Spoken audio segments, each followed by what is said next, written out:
Now, onto a man who sounds, and if you're listening on the radio, he sounds like President Trump. I mean, honestly, so similar, you'd think it was President Trump. But he is, in fact, the US envoy, Steve Witkoff. Now, he was met with a mixture of cheers and boos, as you can imagine, as he addressed crowds in Tel Aviv, one day after the Gaza ceasefire came into force. This is what he had to say, and listen for what I said about how much he sounds like President Trump, but it's not President Trump. We stand here tonight, Jews, Christians, Muslims, and people from every corner of the world, united by one shared prayer for peace. Tonight,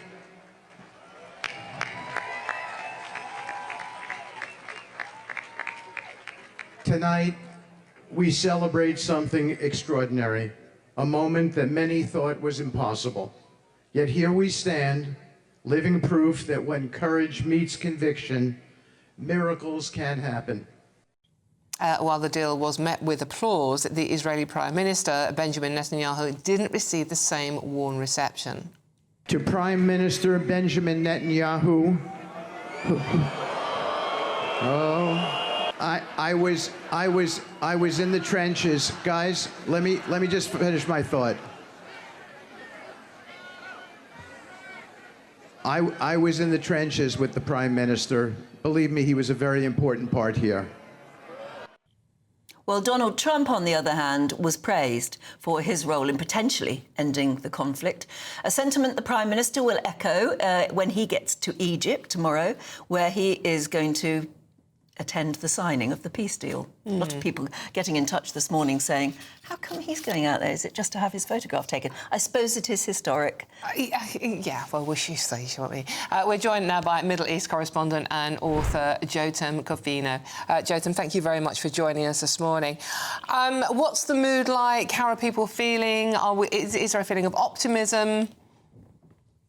There's a great feeling of optimism here. The hospitals have already prepared all of the places where they're going to have the hostages coming and spending as much time as they need to recover from the 2 years of torture and hunger and trauma, really.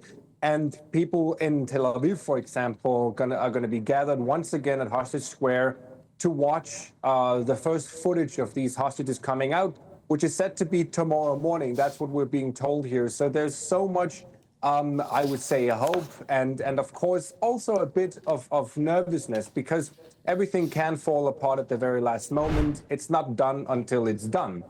But what we do know is that this is a tremendous achievement for all parties involved here, as Steve Witkoff rightly said.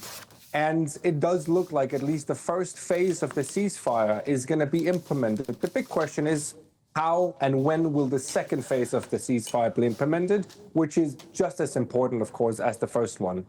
Yeah, Jotam, I'm really worried about what people's reactions will be, actually all over the world, as well as within Israel, when we see those hostages come back and we witness the state they're in, because we already know that some have been treated appallingly badly and have lost half their body weight during their confinement and have been kept shackled.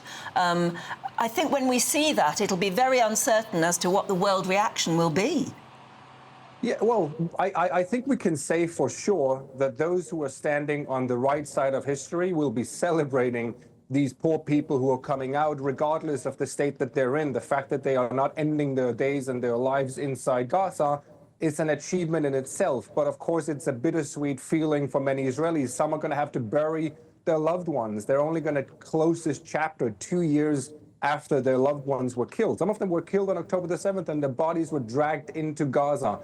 The rest of the world, and now I'm talking about many of the people who have gone on the streets in the past couple of days screaming, globalize the Intifada, free Palestine, all of these things, they have finally, if it wasn't actually completely clear by now, shown who they really are. They don't want the hostages out. They don't want the war to end.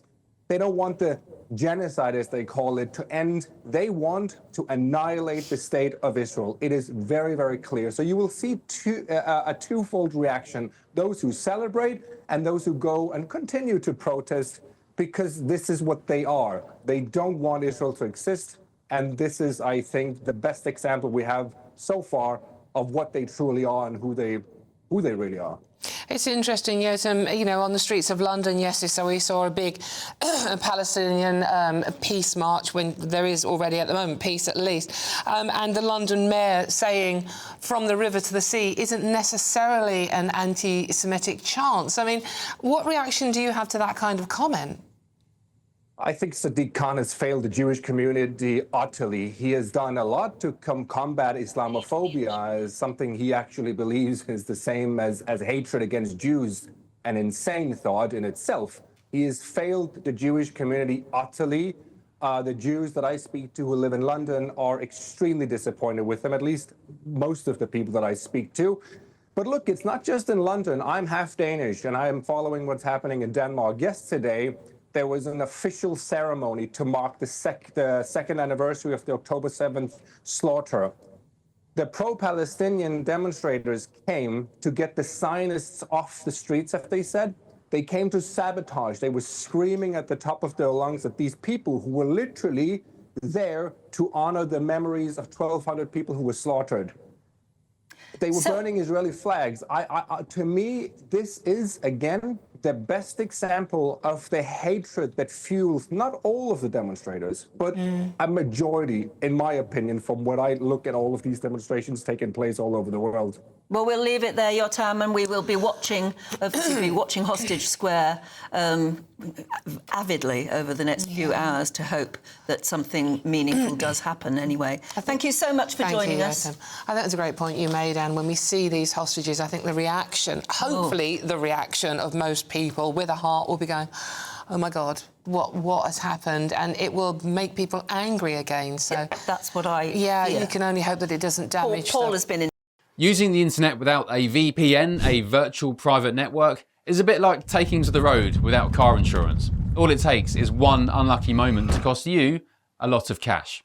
This video's sponsor is Private Internet Access. They are the VPN to help keep you safe.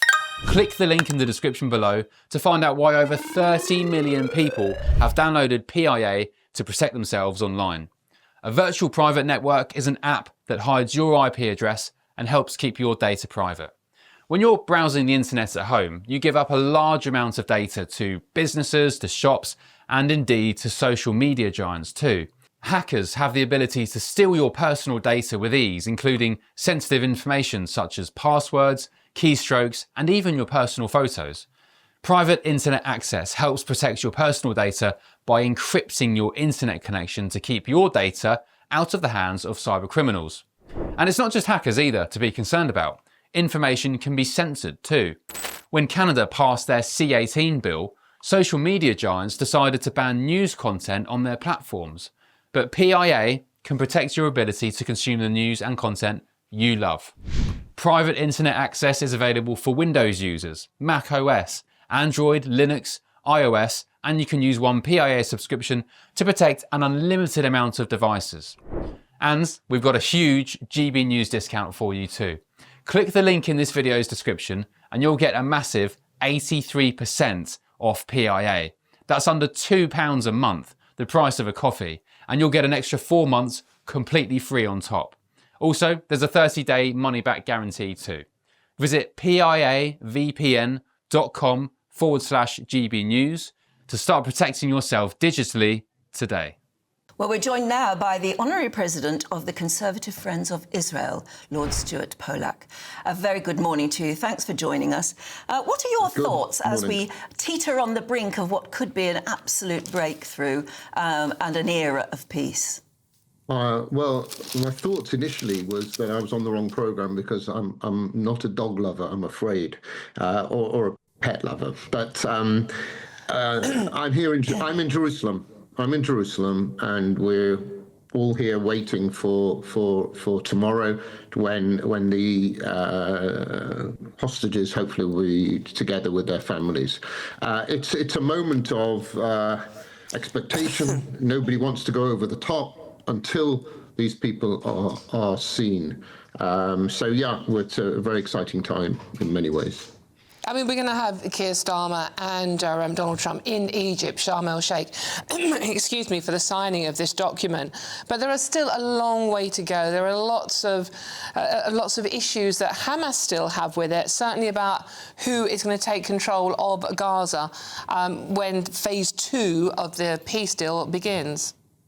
Well, we've seen the videos overnight of what's happening in Gaza. You know, the Prime Minister Starmer talked about throughout the last months, Hamas will have no role whatsoever in the future of Gaza. We saw the videos. We saw the videos of the arm. Suddenly they've got their uniforms on again. These Hamas fighters. These Hamas. They've got their uniforms on. They didn't have them on. And whilst there was a war going on, they were hiding amongst civilians. So they are, with the guns, are controlling the parts of Gaza that Israel has already moved out of to allow the first stage of this deal. And when it comes to Prime Minister Starmer going to Egypt, I mean, honestly, you know, I was on your program last week talking about that he said that we in the UK had played a part behind the scenes, which I referred to as code for doing nothing. He now is going centre stage, going to Egypt to sign something which we have nothing and had nothing to do with. So I find it all really crazy. And the other thing I find really crazy, another thing we picked up overnight, everyone going on about UNRWA. Lazzarini from UNRWA wrote, and you can see it, he wrote this. You know, everyone talked about this, the famine and the food and all of this over months. What did the head of UNRWA write? And I'm reading, it's very short. He wrote about the ceasefire in UNRWA has food, listen to this, food and medicines and other basic supplies ready to go to Gaza. We have enough to provide food for the entire population for the coming 3 months.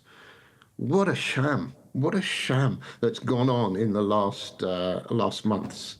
And that's what Prime Minister Starmer should be doing, is looking at what's going on the streets of the UK and dealing with that, especially after Manchester and the killing. Yeah, the rally yesterday. You know, compare the rally you had in Tel Aviv last night to London. One talked of peace, one talked of democracy, even when Netanyahu's name, they didn't like it, but it was booze. It wasn't screams of war or whatever, and it was about the hostages coming out. And what was yesterday in London? They were preaching hate, continued war, globalised the Intifada, still on the streets of London yesterday. Well, what is globalised the Intifada? It's the killings in Manchester. So I think Prime Minister Starmer needs to look at home and start, and the Mayor of London, what did the Mayor of London do yesterday? He said, he is not understanding that river to the sea means anti-Semitic. River to the sea means the end of Israel. And the Mayor of London could say, well, I don't think that. Honestly, what the British Prime Minister should be doing is looking after the streets of Britain. And I mean, it just shows that it ain't over yet. And this is the beginning. Yes. This is the beginning. This is about, from Israel's point of view, getting these hostages back. This is about the beginning. And then, you know, I said in the House of Lords once that Israel is not negotiating with the UK, isn't being forced to negotiate with the UAE. They're having to do a deal with Hamas terrorist death cult, who yesterday were murdering their own Palestinians in Gaza.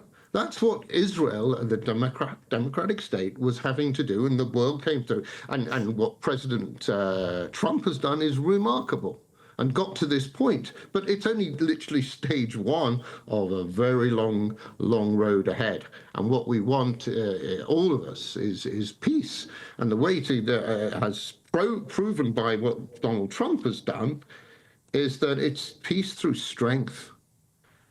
And especially in this region, that is really important. And if I may make one other point, in Boreham Wood, where I live in Hertfordshire, we have a vigil every single Friday morning. And the vigil every Friday morning is to talk about the hostages and so on. And 300-400 people turn up, and it's been done every day, every Friday since the October the 7th, 2023. Every day, and there was one Friday, of course, I was here in Israel, and I said, but I was thinking about that vigil that we do, 20 minutes. There are Israeli flags. But there are also Union Jacks and British flags because we're British Jews. And it happened. And yesterday's, I ask anybody, how many Union Jacks, how many British flags were seen on the streets of London yesterday? That is the contrast which we do. And by the way, we sing the Hatikva, the Israeli national anthem, and we sing God Save the King. And I think, as you said, a lot of people are wondering why Keir Starmer, President Macron, are going out to have their picture taken as they, I don't know, either they sign the peace deal themselves or they're there anyway, when there are things that are troubling at home that need addressing. And they were the ones by their action who were trying to were stopping this thing happening by doing their recognition. Then when they did the recognition of the Palestinian state, Macron, the Australians, the Canadians, and us, we did this, and it stalled everything. Why? Because the only people that really praised us was Hamas, that terrorist cult. Unbelievable. It is unbelievable, but we hope that it will turn out well in the morning. Stuart, thank you so much for joining us. Could talk to you forever about this, but you've got work to do. Clearly, that's why you're there. Thank you very much indeed.